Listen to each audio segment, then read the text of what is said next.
You know, Andy McCarthy, former Chief Assistant U.S. Attorney. He's also contributing editor at National Review, and you see him also on Fox. He is a contributor. He joins us now on the phone. Andy, as always, appreciate your time, my friend. Really looking forward to your expertise on this because here's my big question. Actually, I kind of have two questions.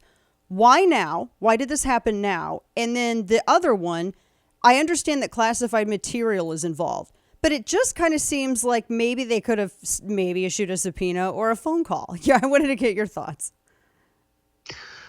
Well, Dana, on the last bit, I think a lot of what's gone on, especially since the January 6th committee in the House ramped up their summer docudrama presentation in June, there's been a lot more feverish activity from the Justice Department, which is under a lot of pressure from the left. They don't, the Democratic base wants Trump indicted. They actually want him drawn and quartered yesterday, but I think they'll settle for an indictment.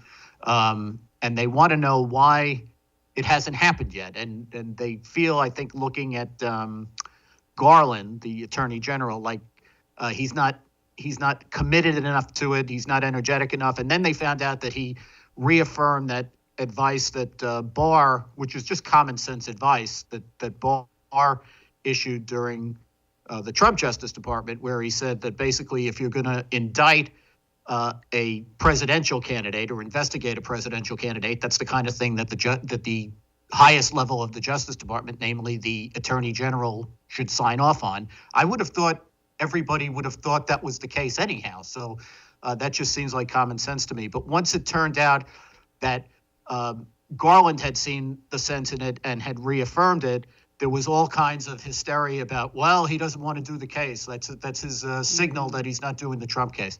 So what's happened since then, especially with all the attention, at least among the media, I don't think the rest of the country is paying this much mind, but what the media has done with the January 6th committee. Since then, and this goes to your point about calling up the lawyer and saying, here's a grand jury subpoena, we need this information, rather than doing a very intrusive search warrant. Since then, on these two lawyers, the guy who was at the Justice Department, Jeffrey Clark, and John Eastman, they did a search warrant at Clark's house 18 months after he left the Justice Department, which is supposedly tied to a Justice Department Office of Inspector General investigation into whether he violated Justice Department protocols in helping Trump or colluding with Trump about possibly sending a letter out to state legislatures telling them that they ought to investigate fraud, right? All these months after the fact, instead of they know this guy's represented by counsel, instead of saying to them, here's a search warrant, give us this information, they go to his house. The FBI tosses it for 3 hours. They have him sitting out on the sidewalk in his pajamas while they're going through his stuff. And then that night, they brace John Eastman as he's coming out of a restaurant in New Mexico and basically briefly detain him while they take his cell phone. Again, 18 months after the fact. So that was a lot more theatric than it needed to be. And it suggested to me that they know they're under heat from the Democratic base to show that they're on the case with respect to January 6th, and they're trying to show feverish activity. Right. But at the same time, they don't want to come out and say that Trump is a subject of a January 6th investigation because they don't think they have that yet, and that would be a very provocative thing to say. So now flash forward to this thing last night.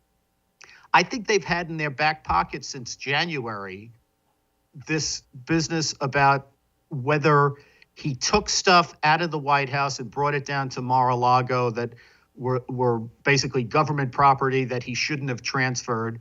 And they've known since January that some of it might have been classified, although whether it's still classified and whether he declassified it, we don't know, right? There's a lot we don't know key. Here. Yeah. But my point is they could have done this any time in the last 8 months.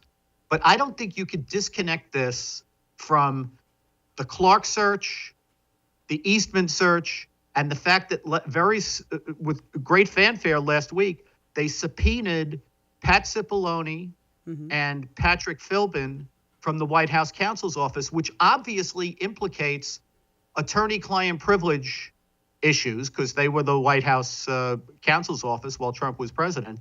And if the Justice Department subpoenaed them anyway, that's kind of a way of telling people that if these guys assert the attorney-client privilege, the Justice Department's going to come back and assert the crime-fraud exception to that privilege, which means they're at least suspecting that Trump might be guilty of crimes or at least fraud.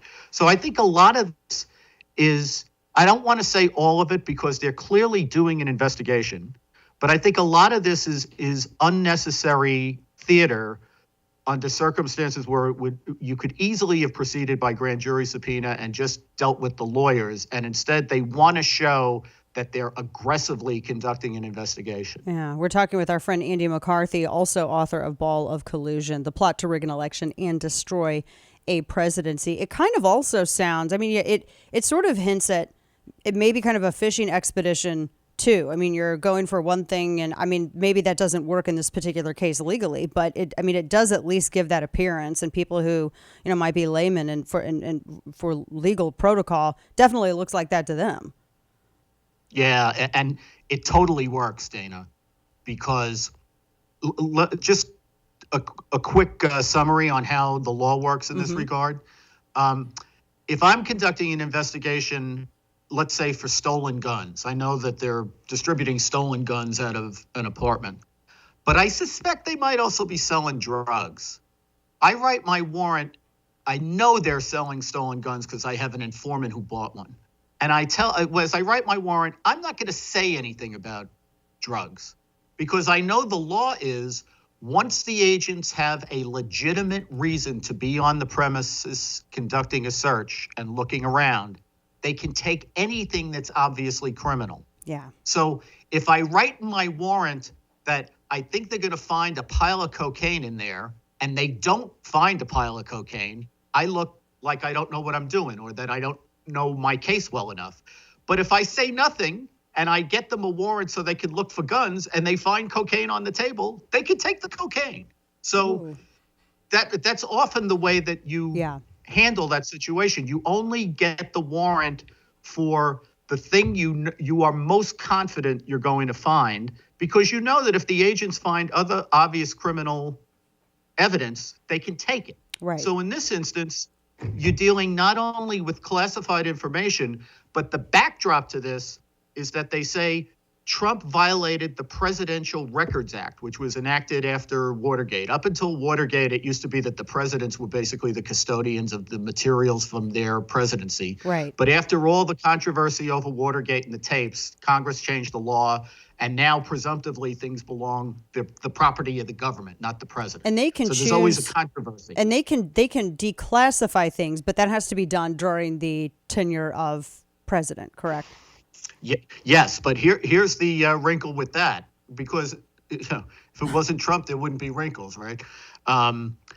So yes, he only has classification authority while he's president, but there's no formal process for how that authority has to be exercised.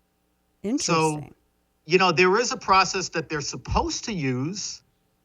If you're an agency and you want to declassify a document, you have to go to every other agency that's got equity, as they put it, in the government, in the document. And then if everybody signs off, you can declassify it. And there's a regular procedure for that. The president can declassify whatever the hell he wants to declassify. He's in charge of classified information. And there's nothing that says how he has to do it. There are ways that we would prefer that he do it because that removes ambiguity and all that stuff. But it's going to be I think it's going to be an interesting question if they have classified information, and if I really believe that was what this investigation was about, which I don't. But right. It seems it's very much obviously related to J6, the January 6th stuff, for sure. We're talking with our friend Andy McCarthy. One thing I wanted to ask you as well, and there's a lot of, Andy, better than anybody, when you have cases like this that break open into the news, everyone turns into lawyer Twitter. And it's very entertaining to watch. People are suddenly your profession. I'm sure you enjoy it. It's funny to kind of watch it play out. There was a lot of discussion about 18 U.S. Code 2071, whether or not, because everyone says, well, this is a way to try to prevent Trump from running. But there was a New York Times piece, I think it was this morning, that kind of explained how not necessarily because this was something that was explored with Hillary Clinton and it was found to be inapplicable because it's the Constitution that lays out the framework to make that determination, not this. I wanted you to get your thoughts on that. Yeah, I think that the way this works is the Constitution lays out what the qualifications are for the presidency. Mm-hmm. And importantly, it also lays out what the disqualification is. So the Constitution says you have to be 35 years old or older and a natural born citizen. That's it. It doesn't say, oh, and by the way, if you've been convicted of murder, you're no good either. That's the only qualifications are the age and you have to be a natural born citizen. Because oddly enough, the framers thought that the American people could be trusted not to elect, mass murderers and the like. Just one of those things. They didn't envision 2022. Yeah, no, exactly right. Exactly right. So the other thing is the Constitution also says that a president can be disqualified if he is impeached by the House and then convicted and removed and voted to be disqualified by the Senate. So the Constitution says what the qualifications are, and the Constitution prescribes what the disqualification is. That cannot be changed by statute, because one of the things the framers were very worried about was they didn't want the executive branch to be beholden to Congress. And if Congress could change the qualifications by just passing a statute, they could control the executive branch. So they can't. That's a good point. There is a provision in the statute that you mentioned that says that if you're convicted, one of the penalties is that you forfeit your right to hold public office again. But as a matter of constitutional law, that can't apply. I would say not only to the president, but it can't apply to any other office whose qualifications are prescribed by the Constitution, because Congress can't change that. Yeah. All right, we're talking with Andy. Oh, sorry, Andy, go right ahead. I'll just say it would be very odd also. That's like the most minor classified information violation in the federal penal code. So it would be kind of wild if you could be convicted of like murder and sedition and all kinds of other stuff and you couldn't be disqualified, but this they could get you on. Right, this they can get you on. Our friend Andy McCarthy, one last question for you, Andy, and we appreciate your time with us today. Oh, and you also have a great piece at NR where you discuss the whole situation with what we were talking about earlier, the warrant and finding something else illegal when you're looking for, you find B and you're looking for A.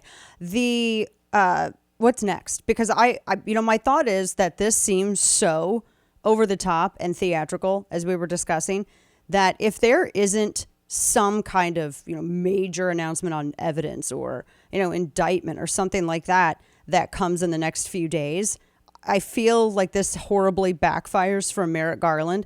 The only thing I can do is say this is how people get more Trump if they were opposed to having Trump. They didn't go after Hillary Clinton. They made her the sad figure afterwards, and they didn't pursue it.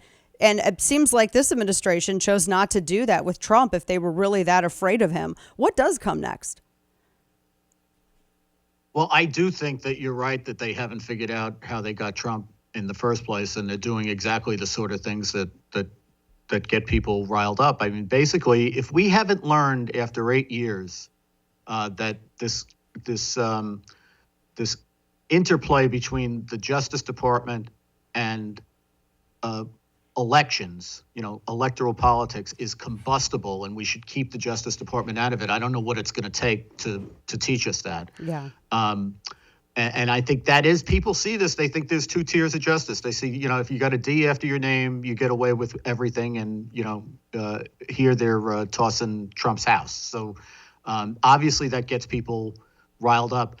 But I don't think, the typical thing with Washington here, I don't think it's about what it's about, right? I don't think it's not about classified information. It's about January 6th. And they're trying to make a case on January 6th. You can't separate out this search from the other things they're doing to try to mobilize to make a case on January 6th. But what I would caution is that if they thought they had a strong January 6th case, they wouldn't be doing all these pretextual things. Like, they don't want to come out and say Trump is the subject of the January 6th investigation. So when they investigate, when they toss Trump's house, it's over classified information. When they toss Clark's house, it's over an inspector general investigation of whether he complied with all the Justice Department regulations. But, everybody knows what they're looking at is January 6th. But the fact that they're hesitant to say that is indicative of the fact that I don't think they can make a violent crime case on Trump with respect to January 6th. And if they can't, what's left is these theories of prosecution, which number one would be a matter of criminalizing a frivolous legal theory, this Eastman theory that you could that Pence didn't have to count the electoral votes. And I have to say, when I was a prosecutor, Dana, if we're going to now turn frivolous legal theories into felonies, I would have been prosecuting 5 or 10 lawyers a day on that. We're out of time. We have to get rolling. Unfortunately, I could talk to you for a whole hour. My friend Andy McCarthy is always so generous with his time when this stuff happens. Andy, I have a feeling we're going to be talking with you. We'll be begging for more of your time here soon. Andy McCarthy, the book Ball of Collusion: The Plot to Rig an Election and Destroy a Presidency. Thank you so much, my friend. God bless. Thanks, have Dana. a great week. Thank you.